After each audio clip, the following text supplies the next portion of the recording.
Halo semua, kembali lagi di channel Naik Level. Pada video kali ini saya akan membahas saham Tamu atau pelayaran Tamarin Samudra di mana pertanggal 9 Agustus 2024 harganya ada di 16 ya. Jadi ini masuk FCA ya, saham di papan pemantauan khusus. Yang menarik di saham ini adalah yang pertama adalah harganya sudah turun 96,7% dari harga tertingginya. Dan dalam tahun ini juga itu sempat menyentuh angka terendah harganya 4 dan ini sudah naik 300% di harga 16 dan laba bersihnya itu naik 2.100 di kuartal 2 2024. Nah, kita akan bahas saham Tamu ini adalah saham apa dan kira-kira seperti apa. Kita akan membahas dari 5 parameter. Yang pertama dari kinerja harga saham, fundamental, seasonality, bandarmologi, dan terakhir teknikalnya. Nah, pertama kita akan membahas kinerja harga saham sejak IPO ya. Jadi ini IPO 2017 ya dengan harganya 110. Jadi harga saat ini itu sisa 14,5% saja ya kalau teman-teman beli sejak IPO dan nggak diapa-apain sampai hari ini.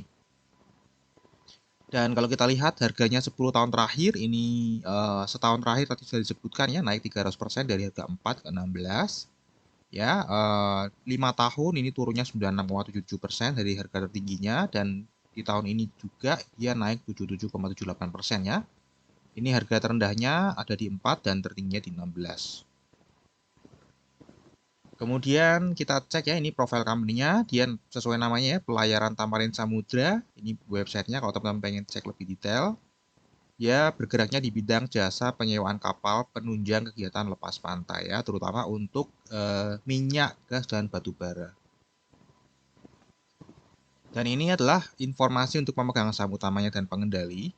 Ya, jadi yang memiliki pengendalinya adalah PT Andalan Lepas Pantai, kemudian ada PT Sentra Andalan Tamarin, dan kemudian masyarakat atau pabriknya 20% ya. Ini memiliki dua anak usaha, Samudra Sukses Gemilang dan Sentra Tamarin Samudra. Nah, ini kira-kira teman-teman ya, Tamarin itu beroperasi di tadi sudah disebutkan ya, industri minyak dan gas lepas pantai ya. Memfokuskan kepada layanan accommodation workbox atau AWB ya, dan anak perusahaannya yang merupakan pemasok AHTP ya, kalau nggak salah ya singkatannya. Ini usahanya AHTS sorry ya, Answer Handling Tax Supply, menjalankan usahanya dia pelayaran di dalam negeri, kemudian pengangkutan barang-barang BBM, kemudian limbah B3, kemudian mengangkut orang juga, hewan barang, pengangkutan minyak dan gas, ada towing dan penyewaan kapal laut. Dan di websitenya per video ini dibuat itu dia memiliki ada 5 penunjang yaitu untuk AWB ya ada 4, dia memiliki 4 penunjang, kemudian ada untuk yang AHTS itu ada 1 teman-teman ya. Jadi ini saja yang dimiliki asetnya. Dan kalau kita lihat di laporan keuangan semester 1 2024 ya, kita lihat ya secara total itu pendapatannya naik 2 kali lipat lebih ya, hampir 3 kali lipat ya, 2,5 kali lipat. Namun kalau kita lihat ternyata dari charter ya, dari charter hire-nya itu turun teman-teman ya, dari 5,2 juta US dollar turun menjadi 2,6 juta US dollar ya, dan untuk cateringnya juga turun ya, cateringnya turun signifikan. Nah, yang naik adalah lain-lain yaitu ada reimbursement tank cleaner, fresh water, ini naik sangat signifikan. Nah, ini mestinya dicek nanti apakah ini hanya satu kali atau pendapatan satu kali saja atau berulang ya. Namun mestinya ini tidak mungkin berulang ya, karena ini lain-lain ya. Kalau berulang dan besar seperti ini mestinya jadi yang utama. Ya, jadi ini kenaikannya mungkin hanya satu kali saja teman-teman ya. Dan kalau kita lihat pelanggannya berdasarkan pelanggan, di sini dia pelanggannya adalah Pertamina Hulu Energi Oses ya, dan jumlahnya ini sama dengan ini ya teman-teman. Jadi satu-satunya customernya saat ini di tahun 2024 untuk charter itu hanya Pertamina Hulu Energi Oses ya. Kemudian kita cek ada ini saya masukkan beban pokok penjualan di sini karena apa? Karena ternyata beban penyusutannya ini masuk ke dalam HPP ya teman-teman ya. Jadi apa? sebenarnya ini nggak ada uangnya, hanya pembukuan saja sifatnya, dan ini jumlahnya cukup signifikan, yaitu setengah atau 50% dari HPP ya. Jadi ini bisa dimasukkan ke dalam catatan untuk dianalisa ya, bahwa HPP-nya masuk ke beban penyusutannya masuk ke HPP ya. Mestinya cash flow-nya positif ya, karena ini sebenarnya nggak ada biayanya ya, penyusutan ini kan hanya sifatnya pembukuan saja. Kalau kita lihat secara pendapatan jangka panjangnya, ini tadi IPO ya, 2017, 2015-nya profit. Nah, sejak IPO dia masih merugi ya, sampai 2024 ini akhirnya membukukan laba bersih, dan laba bersihnya ini berpotensi mencetak laba bersih tertingginya sejak 2015 atau 2 tahun sebelum IPO. Ya, dan ini pendapatannya juga naik signifikan, tapi tadi sudah dijelaskan ya, ini berasal dari mana? Ya, ini berasal dari pendapatan lain-lain yang sangat signifikan. Nah, kita cek struktur pendapatannya ya, 2015 ini baik, dan ini kembali ke 2015. Barangkali di 2015 itu juga yang tinggi adalah lain-lainnya, barangkali ya, karena saya nggak ngecek. Ya, setelah lain-lainnya nggak ada, ya dia merugi terus, teman-teman. 2016 sampai 2023 dia merugi terus. Nah, ini kalau kita lihat ya catatannya, kenaikannya di semester 1 2023 tadi total pendapatannya hanya 98 miliar, ini naik sangat signifikan. Beban pokok penjualannya naiknya tidak terlalu signifikan, hanya 27,1%, karena tadi ini kenaikan pendapatannya memang dari pendapatan lain-lain ya, bukan dari charter kapal atau catering. Kemudian kita cek beban usahanya ya masih sama tetap ya, karena nggak ada penambahan apa-apa itu ya, itu kayak reimbursement gitu, seperti itu ya. Laba usahanya jadi melejit 6.387%, ya. Beban penghasilan lain-lainnya ini turun ya. Jadi ini kalau saya cek laporan keuangannya, memang perusahaan ini labanya habis untuk membayar hutang. Ya, ini hutangnya cukup besar dan cukup membebani ya, dan ini terakhir nanti kita cek ya, di tahun 2024 ini sudah mulai turun untuk hutangnya, sehingga beban keuangannya menurun. Ya, dan laba bersihnya ini dari yang tahun lalu semester 1 rugi 7 miliar, sekarang naik jadi 132 miliar ya profitnya, atau naik 2100%. Nah, kita cek valuasi sahamnya pada saat video ini dibuat, ini ada di valuasi PBV 1,07 ya, di harga 16. Ya, jadi harga 16 saja ini masih PBV 1, di mana rata-ratanya diperdagangkan di PBV 9,6 ya, karena dulu kan mentok di 50 teman-teman ya. Nah, kalau kita cek untuk PER-nya ini pertama kalinya sejak 2017 atau sejak IPO dia mencetak PER yang positif, yaitu, dan ini PER-nya juga 2,3 kali, sangat murah ya kalau berdasarkan hanya performance semester 1 2024 ya. Itu belum selesai performance 2024, masih ada kuartal 3 dan kuartal 4. Jadi ini belum final, masih bisa bergerak angkanya. Dan untuk earning yield ini juga terbilang sangat murah, karena tadi EPS-nya cuma 2 kali ya, atau memberikan earning yield 44,3% setahun, teman-teman ya.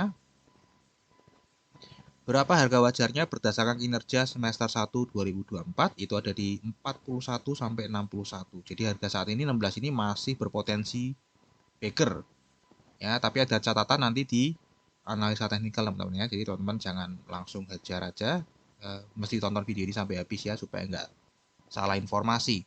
Untuk dividen ini tidak memberikan dividen ya, belum pernah memberikan dividen ya, karena tadi sejak IPO saja laporannya negatif laba bersihnya, meskipun cash flow-nya positif ya. Jadi sebenarnya dia mendapatkan cash, tapi cash-nya hanya untuk bank ya. Jadi dia kayak perusahaan yang bekerja untuk bank ya, bukan untuk investornya.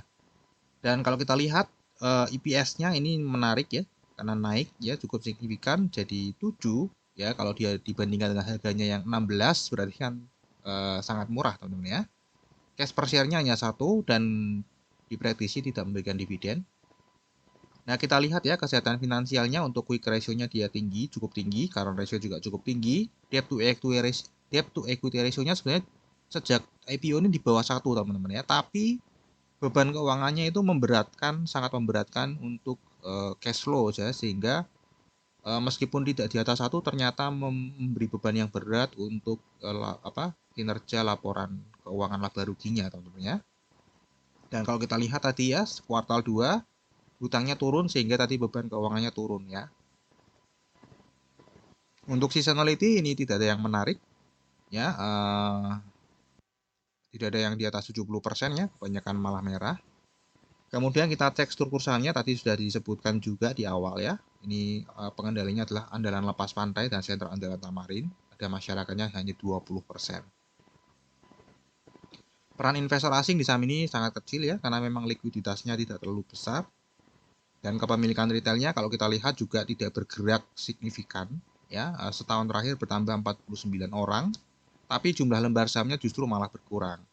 Dan rata-ratanya justru malah berkurang ya. Jadi penambahan ini penambahan yang kecil sekali ya, bahkan ini malah berkurang ya. Jadi yang besar tuh keluar, yang masuk yang kecil-kecil ya, sehingga F value-nya ini jadi turun ya. Kemudian kita cek ya perpindahan struktur sahamnya selama setahun terakhir. Kalau kita lihat grafiknya ini turun, jadi sedang distribusi. Tapi kalau kita lihat di bandar detektor, ini malah justru akumulasi, big accumulation malah. Dan kalau kita lihat di broker summary ini juga terlihat ada broker ZP yang akumulasi. Nah, jadi sebenarnya ini distribusi atau akumulasi. Kita akan cek ya lebih detail siapa setahun terakhir ini yang bergerak struktur sahamnya. Nah, ini data struktur saham yang lebih detail. Kita bisa melihat di sini struktur sahamnya. Tadi total lembar sahamnya 37,5 miliar dan itu semuanya atau 100% itu scriptless atau mempengaruhi harga saham di bursa.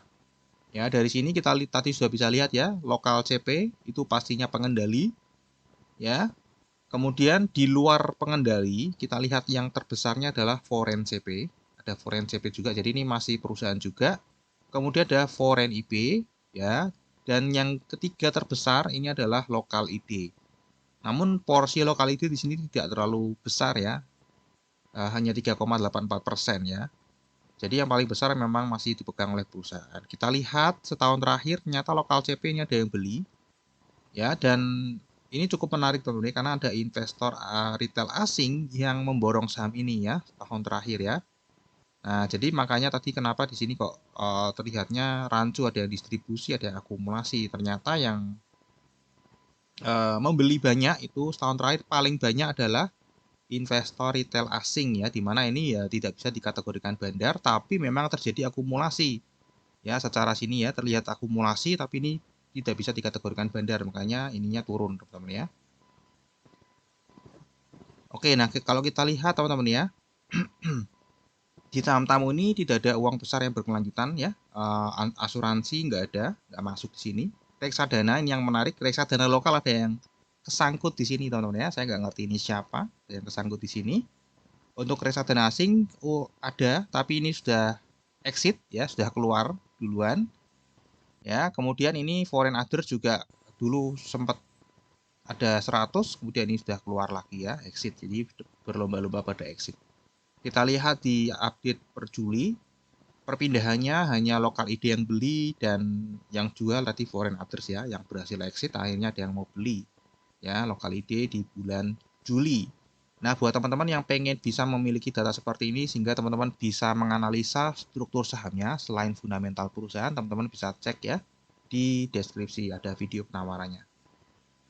Nah, kalau kita cek untuk pola bandarmologi month to date atau bulan Agustus ini naik terus kalau kita lihat ya, arah terus.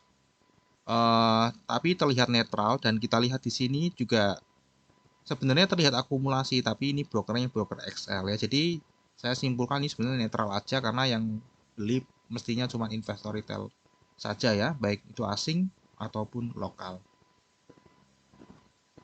Dan kira-kira harga sahamnya ke depan akan seperti apa? Kita lihat di sini ya. Ini beberapa hari terakhir sangat signifikan ya, volumenya naik sehingga likuiditasnya hanya 45 juta per hari.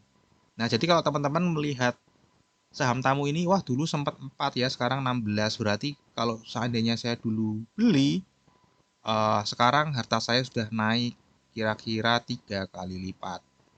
Ya, naik 3 kali lipat. Tapi teman-teman jangan lupa ya, Di sini likuiditasnya hanya 45 juta per hari, ya. Itu pun karena ini ada yang besar. Di sebelumnya ini mestinya lebih rendah daripada itu. Jadi meskipun ada orang yang mengklaim dia mendapatkan backer di saham tamu, saya pastikan dia bakernya hanya nominal kecil karena di sini likuiditasnya sangat kecil ya. Mungkin dia cuma beli 1 lot, 2 lot, 100 lot ya. Itu hanya puluhan juta dan naik 3 kali lipat ya. Jadi nggak bisa membuat kaya. Jadi teman-teman jangan pernah berpikir, wah seandainya dulu saya beli di harga 1 miliar rupiah, sekarang pasti uang saya sudah jadi 4 miliar. Itu tidak mungkin berlaku teman-teman ya. Karena likuiditasnya tidak memenuhi. Oke, jadi ini prediksinya dia akan ranging aja di sini. Ya, mestinya nggak akan naik lagi ya, karena mungkin yang naik ini investor retail lokal yang hanya melihat EPS saja naiknya signifikan, ya toh, PR-nya jadinya cuma 2 kali, ternyata itu labanya pendapatannya dari 1 kali saja, bukan yang berulang. Ya, dan yang untuk berulang tadi justru malah turun dan customernya hanya satu, yaitu Pertamina dulu tadi ya teman-teman ya. Oke, untuk risamnya, untuk fundamental, kinerja jangka panjangnya sedang naik, kinerja jangka pendeknya naik, valuasi murah, ya, tapi murahnya tadi sudah dijelaskan kenapa. Belum pernah bagi dividen dan prediksi tidak akan membagikan dividen. Untuk seasonality tidak ada yang menarik ya. Untuk bandarmologi tadi setahun terakhir sedang ada akumulasi dan kita tadi sudah lihat siapa yang akumulasi, investor retail asing ya, jadi itu bukan penggerak harga ya. Kemudian untuk Agustus ini masih terlihat netral saja dan untuk teknikalnya memang sedang naik terus ya, arah terus teman-teman ya, uptrend. Terakhir disclaimer teman-teman, jadi analisa yang saya bagikan di YouTube ini adalah analisa saya pribadi yang tentu saja juga bisa salah. Ini bukan ajakan jual atau beli saham tamu. Silakan teman-teman bisa melakukan analisa sendiri dan jadikan video saya ini hanya sebagai pelengkap informasi saja atau sekedar penambah pengetahuan. Oke, mungkin sampai di situ dulu aja. Kita akan ketemu lagi di video yang berikutnya.